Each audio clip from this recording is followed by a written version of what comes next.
warahmatullahi wabarakatuh. Kami dari kelompok 4. Di sini kami sedang melakukan perjalanan studi tour yaitu ke makam Brigjen Hasan Basri. Jadi, kami di sini ingin membawa beberapa sejarah tentang pahlawan Hasan Basri. Jadi, sebelum itu perkenalkan kelompok kami dari saya Jikran Taluti, Saya Dewi Satika, saya Harsada, saya Dina Pradini. saya Steven. Baik, di sini saya akan menjelaskan pahlawan nasional yaitu pahlawan Brigjen Hasan Basri. Brigjen Hasan Basri sendiri merupakan pahlawan nasional yang terdapat dalam sejarah kemerdekaan Indonesia terutama bagi Kalimantan Selatan. Jadi, selain itu, Brigjen Hasan Basri juga merupakan seorang jenderal dari Divisi 5 di Kalimantan Selatan. Baik, saya akan menjelaskan mengapa makam Brigjen Hasan Basri menjadi tempat objek wisata. Jadi, selain tidak dimakamkan di Taman Makam Pahlawan layaknya pahlawan lainnya, lokasi makam yang berada di jalur akses transportasi menjadi sangat mudah ditemukan dan tidak kalah menariknya. Kawasan kompleks makam yang berada tepat di titik sentral area kompleks asimetris yang berbentuk layaknya pulau seluas 1 hektar ini lebih strategis. Baiklah, selanjutnya saya akan menjelaskan kapan dimakamkannya pahlawan Brigjen Hasan Basri. Jadi, pahlawan Brigjen Hasan Basri dimakamkan pada di Simpang 4 Lianganggang di Kota Banjarbaru dan bertepatan pada Kalimantan Selatan pada tanggal 15 Juli 1984.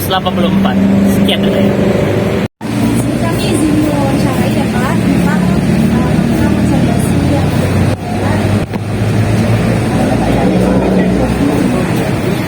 jadi Pak, kami tuh kalau dia tuh sebagai petugas pengamanan. Ini petugas pengamanan, cara dia dalam mengamankan tempat ini seperti apa? Ya baiklah, jadi nama saya Dina makam pahlawan pendaki keamanan Indonesia. Cuma kami ada 3 orang dari Pak Parlan sama Pak Setiawan. Jadi petugas makam kepentingan keamanan ini itu membersihkan keadaan wilayah ini dan juga biar jangan ada keributan, ada apa masalah. Dan kita orang macam yang orang jarang kan kadang-kadang ada masalah di luar daerah, di luar saya kena ya loh. Ini yang keributannya itu nanti. Tapi kalau masalah mungkin aman-aman aja lah. Ini utama itu. Jadi kami di sini yang banyak dipertanyakan dari dulu, kenapa kuburan beliau di sini yang bikin aturan kandangan. Aturannya kan ibaratnya kuburan di kandangan sana, atau di makam pahlawan. Cuma kan itu jangan dari pemerintah kan juga. Nah, jadi ini jawabannya. Beliau kan sakitnya kan di Jakarta, di rumah sakit, jadi di sana. Jadi pas dia meninggal, jadi kan kita orang Kalimantan, orang berdua ini kan keluarga beliau kayak apa nih, kita dikuburkan nih di sini kan Jakarta atau di Kandangan atau di mana di makam pahlawan Banjarmasin gitu. Jadi kan apa nih tuh hasil musyawarah semua keluarga beliau, 2 anak dua masyarakat kita Kalimantan yang diambil keputusan dari gubernur waktu itu Gubernur Pak Muhammad Said. Alangkah baiknya dia kan di Lianganggang.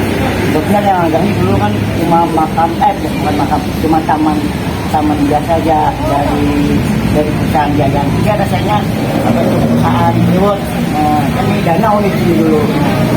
Jadi kan misalnya jam 2 malam dan Bapak Muhammad Said kita putuskan di Lianganggang aja untuk mempermudah turun jarah dan juga kan mempermudah semua berdua masyarakat itu mengenang bahwa beliau pahlawan perang sama Belanda. Cuma waktu itu belum diberi gelar pahlawan beliau lagi. Nah, sebetulnya keputusan dari pemerintah dan kementeriannya belum ada memberi pahlawan yang jelas ini. Nah, dari kebijakan dari Pak Muhammad Said diberikan gelar Bapak Presiden Kalimantan. dan perang melawan Belanda itu keluar masuk dari hutan ke hutan, jadi berubah Belanda kemudian ditangkap semua apa itu semua tempat beliau semua itulah apa dua pahlawan beliau memerankan ini keputusan diberi gelar dari Pak Hasan Pak Hadi Monasari itu Pak gubernur kita. Walaupun dulu tuh gubernur walaupun pahlawan beliau itu kan pertamanya tuh diberi gelar kepada Jenderal Sudirman, Bapak Jenderal Sudirman, bapaknya tentara. Cuma itu aja yang kita tahu setelah beliau dan dapat gelar pahlawan itu sebelum gelar pahlawan dari pemerintah tahun 2001. Jadi sudah beliau meninggal dulu baru dikasih pada tahun 1961 ya Pak? 2021. Oh, itu ada di buka itu ada keputusan Kementerian Sosial atau keputusan Kementerian dari Presidenan.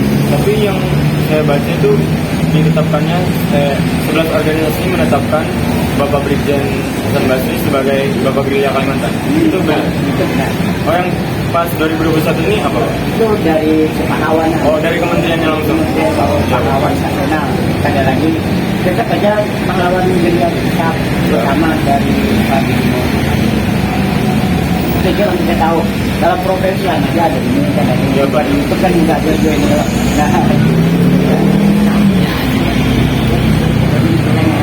Mungkin itu aja sih Pak. Soalnya tadi pertanyaan juga sudah dijawab sama Bapak semuanya. Terima kasih. Ya. Terima kasih banyak Pak sebelumnya. Ya, kemudian sukses lah ya. Ya Pak.